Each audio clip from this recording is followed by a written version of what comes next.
Welcome to Sue's Quick and Easy, July 4th, Independence Day style. And I don't usually follow recipes, but today I am going to follow this recipe because it says it's the best marinade in the world. That's why I have to follow it. So, anyways, we're just going to get started because we have a really busy show. I'm making a full meal here tonight on Sue's Quick and Easy. And making a mess too, probably. So what I got here is a couple beef T-bone steaks. And I'm just going to put them in my bowl because I can't find the freezer bags and don't even know if we have any. So, well, I mean, I have a freezer bag, but it's too small for this. So I'm just going to marinate my stuff in a bowl today instead of doing the usual freezer bag thing. So I don't like the smell of raw meat when it first comes out of the package because it smells like poo-poo. Can I say that? Yeah, I just did. Okay. It really stinks, but anyways, I'm sure it'll be good. So there's the meat, and what I want to do right now is just kind of wash the blood off my hand. Okay, so I'm back. And so what we want to start off with right now is 1/3 of a cup of soy sauce. I have the light soy sauce here, and we're just going to start out with 1/3 of a cup. Oh, okay, it's over here.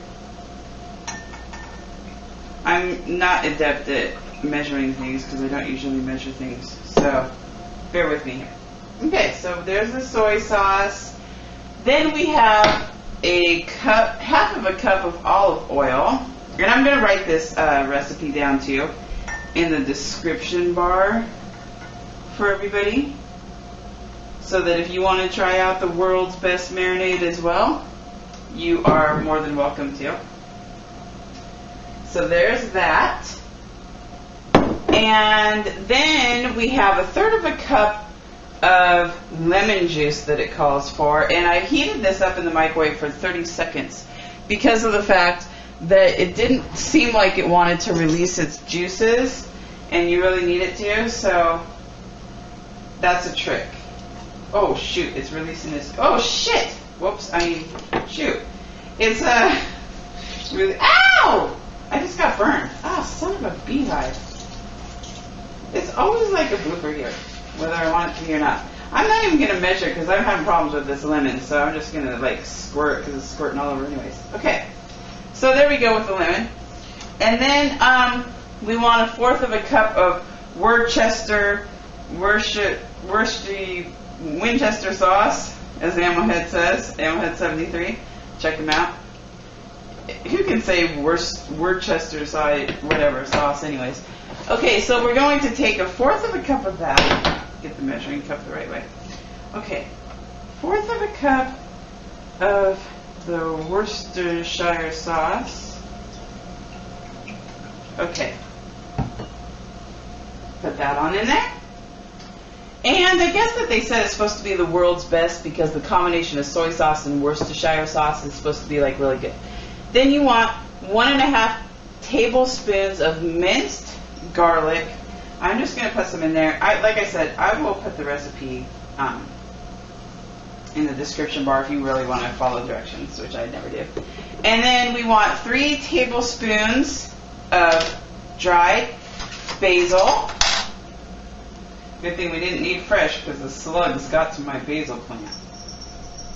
Darn slugs. Okay. There's 1, 2, I'm just going to do a half one because I think I got overflowing tablespoons there on some of them.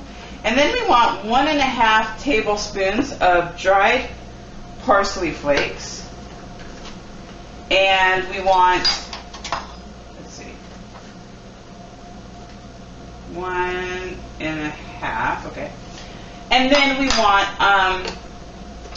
they said 1 teaspoon of ground white pepper, but I don't have the white pepper, so I'm just going to do some black pepper in here, and I'm not going to measure it. And then we want 1/4 of a teaspoon of sriracha, but we kind of like it a little bit spicy, so I'm just going to do like a full teaspoon of sriracha, because that doesn't, like, 1/4 doesn't seem like that much. Like 1/4 of a teaspoon, what's that? You know? So not even a taste. So I'm just going to do like a teaspoon of sriracha on here and put that in there. And then the last ingredient, oh, it says minced garlic. Garlic powder, minced garlic. Oh, well, I got enough garlic in there. Maybe I messed up somehow.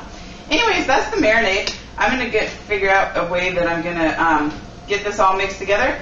And then I'm going to put it in the fridge for a couple hours, let it marinate, and we'll come back later on tonight for the rest of the show. So stay tuned. On to the next dish, and hopefully this one will not give me as many problems. What we're doing today is bacon wrapped tomatillos in the oven. Now the oven is preheated to 425.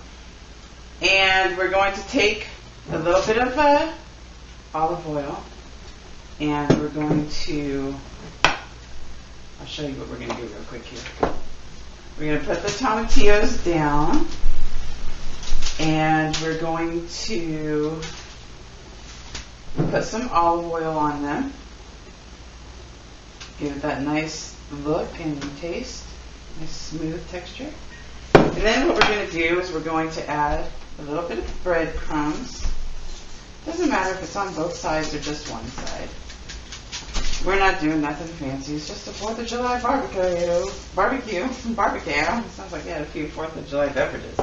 Okay. So then we have bacon over here of various different sizes.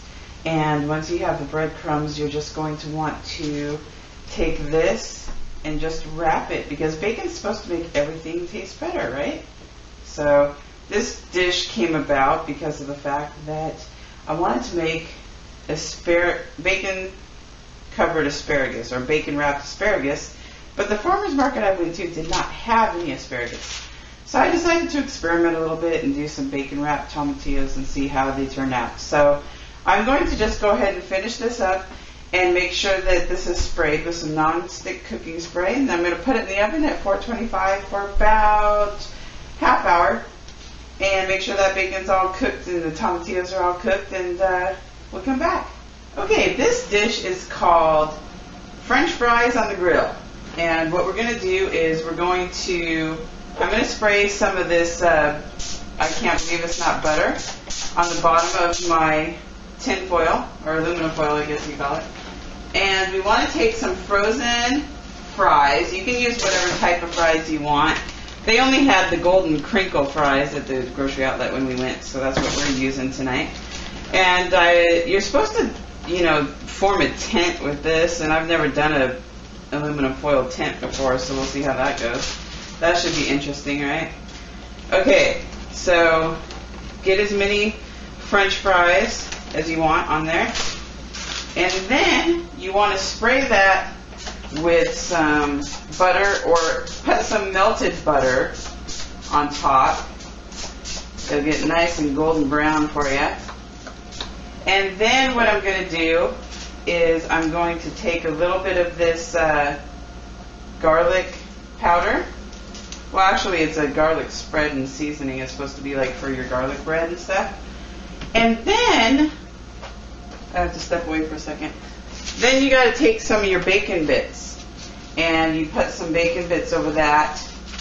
And what you do is you cook this on the grill once you get it formed into a tent. And you cook this on the grill for 30 minutes. And then when it comes out, you add some cheese to melt on top and some green onions, and then you can add whatever else you want. You can add some sour cream or whatever you like. Plain old ketchup if you want to. I've never done French fries on the grill before, so there's a lot of experimenting going on tonight for tonight's dinner. And I guess I didn't do too bad making the tent. Okay. So there we go. There's another dish knocked out of the ballpark. This is our little Weber grill that we're grilling our steaks on tonight, and it looks like quite a fire in there, babe. Yeah, a little bit of fire, babe. I can turn them over.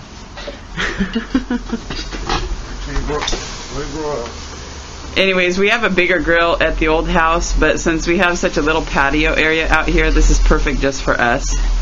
I don't know if you can see what's going on with the steaks over there. I can see a fire, lots of smoke.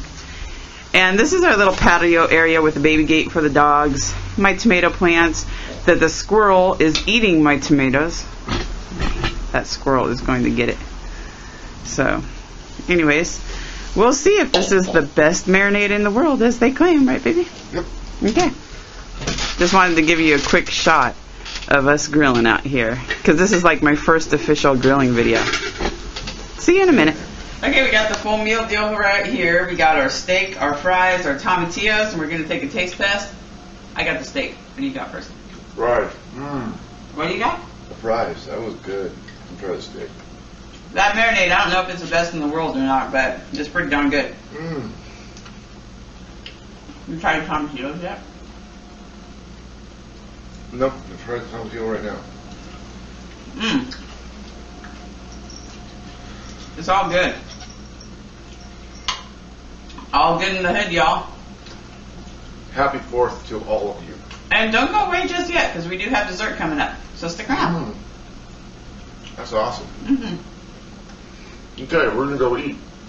We'll be back in a bit for dessert. Yep. Oh, we had corn on the cob too. We just couldn't play it. Too much food. Yeah.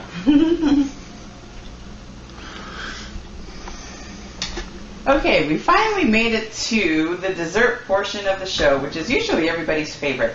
I am making a red, white, and blueberry parfait since it's 4th of July. So I'm going to start out with some of this Oikos Greek yogurt. My hubby loves Greek yogurt. And I got this at Grocery Outlet, 3 for $1. And we're just going to, and this is the white part of my parfait, so I'm just going to put one of these in there and smash it down a little bit. Then I got some of this Breyer's Real Fruit strawberry topping, and I'm just going to put a little bit of that in there. And I didn't have any granola, so what I did was I'm using some of this Kashi Go Lean cereal, which kind of does taste like granola, and making do with what I had. So I'm going to put a little bit of that in there. And then we're going to take some cut up strawberries and some blueberries. And that's the red and blue part of this patriotic parfait.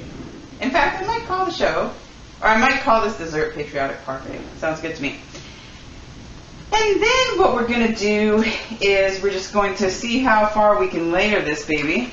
So I'm going to open up another one of these containers of yogurt. I might have to crush some stuff down. I'm not going to use all that. So anyways, yeah, so it's very simple and it's very patriotic for your holiday. Let's see what step I'm doing next. Put a little bit more of this strawberry topping in there. Some more Kashi Go Lean.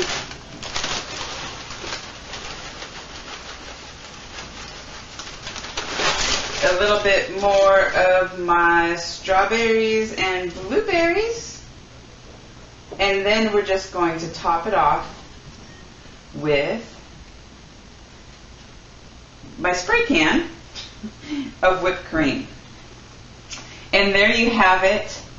A very beautiful and patriotic dessert that your guests will love. And it's pretty impressive looking. So get in the kitchen and try out some 4th of July recipes or whatever holiday it happens to be, or just every day. Get in the kitchen. Be creative. Thanks for joining us on this long episode for the 4th of July. Hope everybody had a wonderful holiday. Bye.